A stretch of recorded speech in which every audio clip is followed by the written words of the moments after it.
বাইরো বাইরো, তোর মতো পোলার আমার দরকার নাই, তুই আমার বাড়িতে আইবি না। তোর ঘরে আমি আর থাকুম না, আমি যাইগা।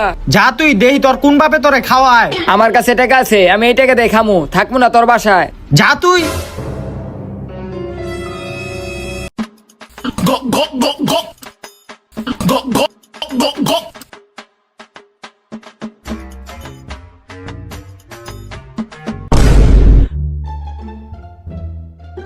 বাবা, একজন মা কতটা আপন হয় যাদের মা নেই তাদেরকে জিজ্ঞেস করো। তাই আজকে দেখি এই প্রাণের প্রিয় মায়ের জন্য কয়জন লাইক সাবস্ক্রাইব করে দেয়, আর যারা মাকে ভালোবাসে না তারাই ভিডিওটা থেকে দূরে থাকো।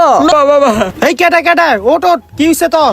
বাবা তুমি আমার মাফ করে দাও বাবা, আমি কয়দিন ধরে কিছু খাইতে পারি না বাবা। তোরে আমি আগেই কইছিলাম তোরে কেউ খাওন দিব না, যা ঘরে ভাত রানছি ভাত খা। জামু তো বাবা, দোকানে কয়টা টাকা বাকি হয়ে গেছে গা, ওই টাকাটি দিলে ভালোই তো। টাকা লাগবো না, দাঁড়া দিতাছি। এলো এই জায়গায় কিছু টাকা আছে, এটি দিয়া তুই দোকান পাকি দিয়ে আয়। কি রে কই যাস? ভাত খেয়ে যা। কে তুই?